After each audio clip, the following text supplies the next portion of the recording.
Hey friends, welcome back to the channel. In today's video, we'll be replacing this disposable filter, like this one up here, with a permanent electrostatic air filter.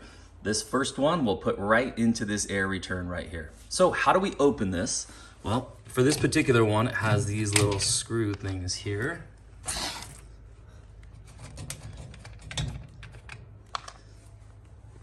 Pull this open like so. And for this one, it kind of pops off. Some of them do that a little bit more, some less. And there's our old filter. So if you are going to do this and you want to buy one of these, I'll put links down in the description down below. So what size will you need? Well, one thing that's really nice is on these old filters, they're gonna tell you what size it is. So this one is 14 inches by 24 inches by 1 inch thick. So 14 by 24 by 1. And if you look right here, there it is right there, 14 by 24 by 1. Also, you'll want to note on our old air filter, if they put it in correctly, here's the airflow arrow right here.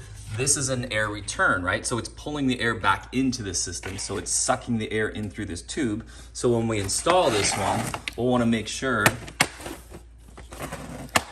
that this directional arrow is also facing that same direction. So our old filters, the disposable ones, were MERV rating 8, which is good. And here's a quick list of some of the things we'll be pulling out of the air. Especially take note of that mold spores. I think that's a really important one these days. And this is also a MERV 8. So as far as how effective this will be at cleaning the air, they should be very similar. So there's our arrow. We'll simply place it in here. And it fits perfect. Now we'll put our cover back on,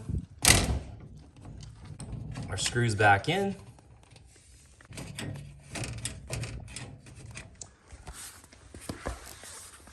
and we're all set to go. So for this filter here, this house has both heating and cooling, so it's run most of the year. So about every 3 months, I'll simply pull this out, wash it through with some water, which I'll make another video on how to clean these, but it's very simple. You let them dry out, you put them back in. Do that every 3 months, or depending on how much you run your system. For this house, it'll be about every 3 months, and you'll never have to buy another one of these again. Hey friends, I hope this video helped you out. If it did, give it a thumbs up. Check out the description down below and you can learn more about these kinds of filters, and we'll see you next time.